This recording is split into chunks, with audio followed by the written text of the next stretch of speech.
నమస్కారం. ఇది సంగతికి స్వాగతం. కాలం మారుతోంది. మారుతున్న కాలానికి అనుగుణంగా అవసరాలు మారుతున్నాయి. వాటితో పాటే సాంకేతికత కూడా మారుతోంది.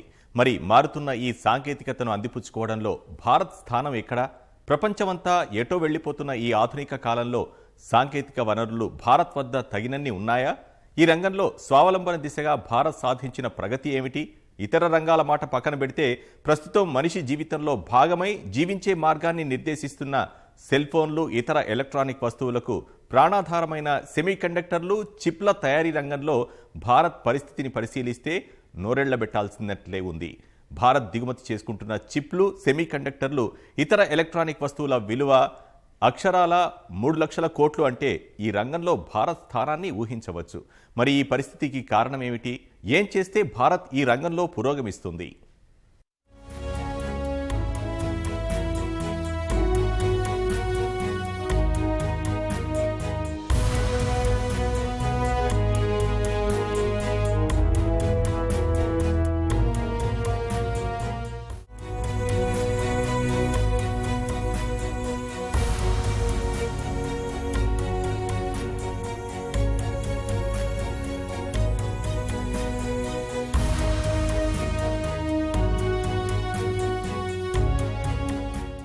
నాగరికత ఆరంభమైన తర్వాత మానవుడి జీవితాన్ని సమూలంగా మార్చివేసిన వస్తువు సెల్ ఫోన్. కేవలం ఫోన్ సంభాషణల కోసమే కాదు, సమాచార సేకరణ, సినిమాల వీక్షణ, ఇతర వినోద అవసరాలు, నగదు లావాదేవీలు ఇలా ఒకటేమిటి, సెల్ ఫోన్నుపయోగించి అరచేతితో ఇట్టే అన్ని వ్యవహారాలను చక్కబెట్టుకుంటున్న ఆధునిక సాంకేతిక కాలమిది. ఆ దేశం ఈ దేశమని కాదు, ప్రపంచంలోని చిన్న దేశాల్లో సైతం ఇదే పరిస్థితి. మనిషి జీవితంలో అవయవాలు ఎలా భాగంగా ఉంటాయో సెల్ ఫోన్ అలా తప్పక ఉంటున్న భాగంగా మారిపోయింది. మారుతున్న సాంకేతికతకు అనుగుణంగా ఈ సెల్ ఫోన్లలో ఒకదానికి మించి మరొకటి ఆధునిక చరవాణులు మార్కెట్లోకి అందుబాటులోకి వస్తున్నాయి. అలాంటి సెల్ ఫోన్లు సహా ఇతర ఎలక్ట్రానిక్ పరికరాలు, కార్లను నడిపించే కీలక పరికరాలు, సెమీకండక్టర్లు, చిప్లు, ఒక రకంగా ఆయా పరికరాలకు ఇవి గుండెకాయ వంటివిగానే చెప్పుకోవచ్చు. అలాంటి ఈ కీలక పరికరాలకు భారత్ భవిష్యత్తులో కొరతను ఎదుర్కొనే పరిస్థితి ఏర్పడింది. విస్తృత వినియోగం, దానితో పోలిస్తే సరఫరాలో భారీ అంతరం ఆయా పరికరాలకు ఏర్పడబోయే కొరత తీవ్రతను కళ్లకు కడుతోంది.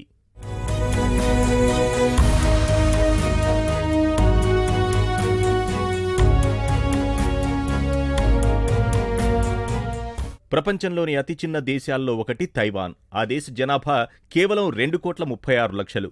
ప్రపంచంలోని అతిపెద్ద దేశాల్లో ఒకటి భారత్. జనాభా సుమారు 140 కోట్లు. జనాభా పరిమాణాల్లో ఈ రెండు దేశాల్లో భారీ అంతరం ఉన్నట్లే సెమీకండక్టర్ల తయారీలోనూ అంతే అంతరం ఉంది.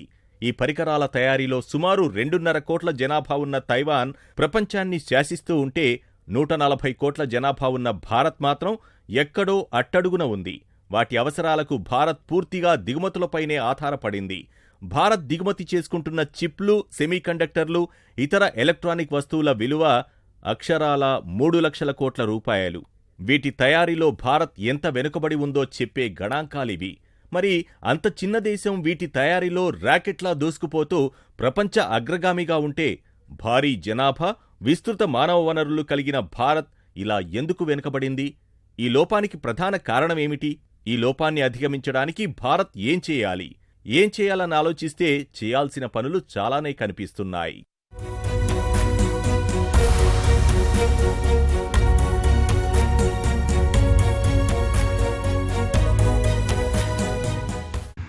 కోవిడ్ టైంలో ప్రపంచవ్యాప్తంగా లాక్డౌన్ సందర్భంగా అన్ని ఫ్యాక్టరీస్, మ్యానుఫ్యాక్చరింగ్ సంస్థలు క్లోజ్ చేశారు. కానీ దాంతో సడన్గా చూసేసరికి మనకు స్మార్ట్ ఫోన్స్ వినియోగం కానీ, వర్క్ ఫ్రమ్ హోమ్ వల్ల ల్యాప్టాప్స్ వాడడం కానీ ఎక్కువ జరిగింది. అలాగే ఐస్ ఇంజిన్స్ వెహికల్స్ కానీ, ఈవీ వెహికల్స్ కానీ వాళ్ళ ప్రొడక్షన్ ఆపేశారు. సడన్గా ఒకేసారి డిమాండ్ రావడానికి కారణం వల్ల ప్రస్తుతం ఉన్న కంపెనీలు కూడా ఆ డిమాండ్ని మీట్ కాలేకపోయాయి. ముఖ్యంగా భారతదేశానికి వస్తే మనము 100% ఇంపోర్ట్ చేస్తాం వీటిని. ఐస్ ఇంజిన్స్లో కానివ్వండి, స్మార్ట్ ఫోన్స్లో కానివ్వండి, ఈవెన్ ల్యాప్టాప్స్లో కానీ we are completely 100% dependent on this one. ప్రస్తుతం మనం ఉన్న పరిస్థితులు చూస్తే అంటే ఏదైతే మనం గవర్నమెంట్ ఆఫ్ ఇండియా స్టాండ్ తీసుకుందో దానివల్ల కానివ్వండి, ఏమైనా యుద్ధ మేఘాలు కమ్ముకున్నాయి దానివల్ల కానివ్వండి, చైనాలో ఇంటర్నల్ ఛాలెంజెస్ వల్ల కూడా మ్యానుఫ్యాక్చరింగ్ అనేది ఈ గ్లోబల్ మార్కెట్ డిమాండ్స్కి, ముఖ్యంగా భారతదేశానికి ఉన్న డిమాండ్స్కి మీట్ కావడం లేదు. భారత్లో చిప్పుల కొరత కేవలం కార్ల పరిశ్రమలనే కాకుండా ఎలక్ట్రానిక్ ఉపకరణాలు తయారు చేసే కంపెనీలకు కూడా సమస్యగా మారింది. సెల్ ఫోన్, ట్యాబ్లెట్ పీసీ, ల్యాప్టాప్లు సహా లాజిక్ అనే పరికరంతో పనిచేసే వాషింగ్ మిషన్లు, రిఫ్రిజిరేటర్ల తయారీ సంస్థలను సైతం చిప్ల కొరత వేధిస్తోంది. ఈ సమస్య నేపథ్యంలో కొన్ని సెల్ ఫోన్ తయారీ సంస్థలు హై ఎండ్ ఫోన్ల తయారీకే ప్రాధాన్యమిస్తూ తక్కువ ధరకు లభించే ఎంట్రీ లెవెల్ ఫోన్ల తయారీని తగ్గిస్తున్నట్లు సమాచారం.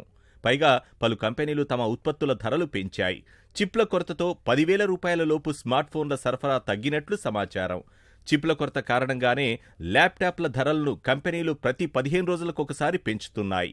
ఇలా చిప్ల కొరత అన్ని రకాల ఎలక్ట్రానిక్ వస్తువుల మీద ప్రభావం చూపిస్తోంది.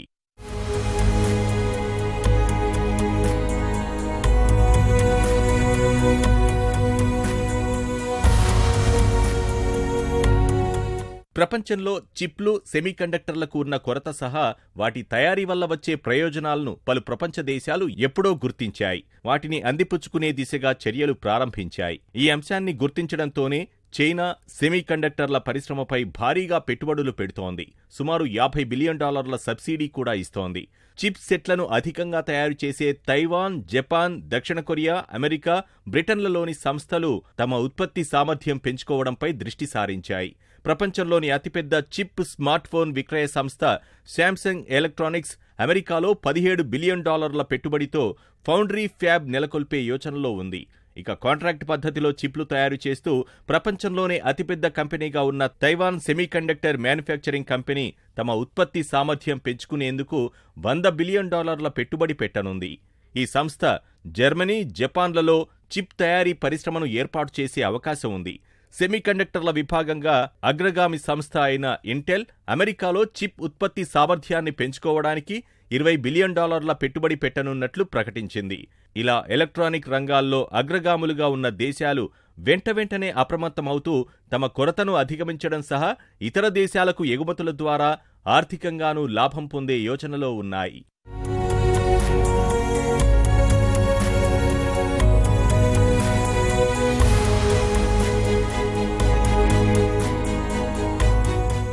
ఎలక్ట్రానిక్, చిప్, సెమీకండక్టర్ల తయారీ రంగంలో అగ్రదేశాలు అవకాశాలు అందిపుచ్చుకుంటూ అలా దూసుకుపోతూ ఉంటే వాటికి తీవ్ర కొరత ఎదుర్కొంటున్న భారత్ మాత్రం ఆయా దేశాలతో పోలిస్తే చాలా చివరి స్థానంలో ఉంది. ఇందుకు కారణాలు చాలానే ఉన్నాయి. కేంద్ర ప్రభుత్వం మేక్ ఇన్ ఇండియా అనే కార్యక్రమాన్ని ప్రారంభించినా ఎలక్ట్రానిక్, చిప్, సెమీకండక్టర్ల తయారీ రంగంలో దాని అమలు దిశగా ఆశించిన ఫలితాలు మాత్రం సాధించలేకపోయింది. భారీ పెట్టుబడులు కావలసి రావడం, మానవ వనరుల కొరత, మౌలిక సదుపాయాల లేమి, తగినంత సాంకేతికత అందుబాటులో లేకపోవడం వంటి కారణాల వల్ల ఈ రంగంలో భారత్ చెప్పుకోదగ్గ పురోగతి సాధించలేకపోయింది.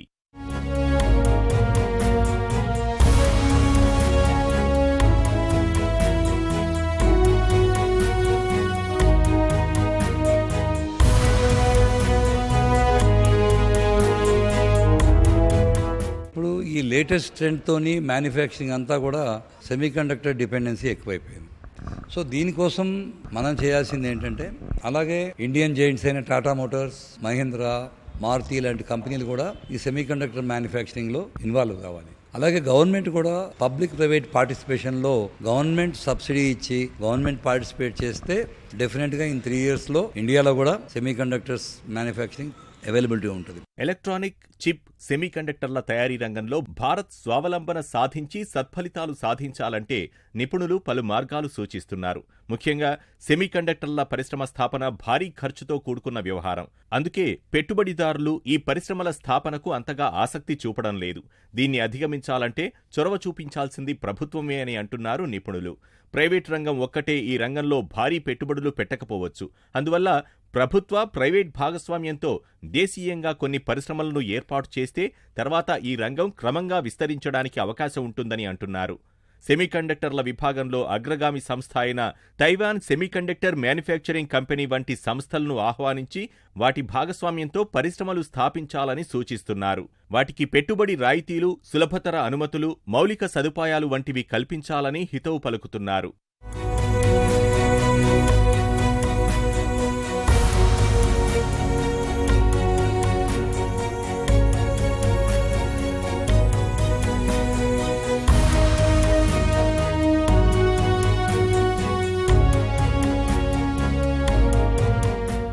డిజిటల్ ఇండియా అని మన దగ్గర స్లోగన్ తీసుకున్నారు. డిజిటల్ ఇండియాలో గవర్నమెంట్ ఇనిషియేటివ్స్ తీసుకుంది, కానీ ఈ కోవిడ్ తర్వాతనే ఇది బాగా యాక్టివ్ అయింది. సో ఇండియాలో ఈ డిజిటల్ ఇండియా అనే ప్రాజెక్ట్లోనే ఇండియాలో తయారు చేయాలి. Make in India. Tata Motors is coming in a very big way with battery manufacturing. And all other companies also taking initiatives. Public-private participation PPP మోడ్లోనే ఇది అగ్రెసివ్గా గ్రో కావడానికి అవకాశం ఉంటుంది. ప్రభుత్వాలు పార్టిసిపేట్ చేస్తూ ప్రైవేట్ ఇండస్ట్రీస్ని సపోర్ట్ చేస్తూ, ఇప్పుడు మీరు చూస్తే డెవలప్డ్ కంట్రీస్లో ఇండస్ట్రీస్కి ఇండియాలో మన గవర్నమెంట్ బేస్డ్ ఇండస్ట్రీస్కి వర్కౌట్ కాదు. సో గవర్నమెంట్ పార్ట్నర్గా ఉంటూ ప్రైవేట్ ఎంటర్ప్రెనర్స్తోని ఇండస్ట్రీ పెడితే డెఫినెట్గా 100% సక్సెస్ అవ్వడానికి, ప్లస్ ఫారెన్ ఎక్స్చేంజ్ పెరగడానికి, ఎక్స్పోర్ట్స్ పెరిగి రూపీ వాల్యూ పెరగడానికి అన్నిటికీ అవకాశం ఉంటుంది. తైవాన్ నుంచి, యుఎస్ నుంచి కొన్ని కంపెనీస్ని ఇండియాలో ఇన్వెస్ట్ చేయడానికి పిలిచి వాళ్ళకి ఇన్ఫ్రాస్ట్రక్చర్ ప్రొవైడ్ చేస్తే 3 to 5 years లోపల మనం సెమీకండక్టర్ మ్యానుఫ్యాక్చరింగ్లో ముందుకు పోగలుగుతాం. ఎలక్ట్రానిక్ చిప్ సెమీకండక్టర్ల తయారీ రంగంలో భారత్ పురోగమించాలంటే మానవ వనరుల కొరతను అధిగమించాలని కూడా నిపుణుల సూచన. భారతదేశ ఐటీ రంగంలో 2.5 లక్షల మంది చిప్ డిజైనర్లు, టెస్టర్లు ఉన్నారు. ఒక్క బెంగళూరు కేంద్రంగానే 300కు పైగా సంస్థలు చిప్ డిజైన్ సహా వివిధ రంగాల సేవలను అందిస్తున్నాయి. ఈ సంఖ్య పరిశీలిస్తే భారత్ ఈ రంగంలో ఎదిగేందుకు అవకాశం తప్పక ఉంటుందని నిపుణులు ధీమా వ్యక్తం చేస్తున్నారు. వీరి సేవలను క్రమంగా వినియోగించుకోవాలని సూచిస్తున్నారు. ఈ రంగంలో అవకాశాలను గుర్తించినందుకే టాటా గ్రూప్ సెమీకండక్టర్ల రంగంలో పెట్టుబడులు పెట్టేందుకు సిద్ధమవుతోంది. అలా ఈ పరిస్థితులు కేంద్ర ప్రభుత్వం పూనుకోవాల్సిన అవసరాన్ని చాటి చెబుతున్నాయి. తాజా పరిస్థితులను అందిపుచ్చుకోవడం, నిపుణుల సూచనలను పాటిస్తే చిప్ సెమీకండక్టర్ల రంగంలో అగ్రదేశాలను అందుకోవడం కాకున్నా ఎంతో కొంత పురోగతికి అవకాశాలు కనిపిస్తున్నాయి. ప్రభుత్వం చొరవ చూపితేనే దేశీయంగా వీటి కొరతను అధిగమించడం సహా ఆయా వస్తువుల దిగుమతుల కారణంగా ఏటా దేశం నుంచి తరలిపోతున్న 3 లక్షల కోట్ల రూపాయల్లో ఎంతో కొంత ఆదా అయ్యే అవకాశాలున్నాయి.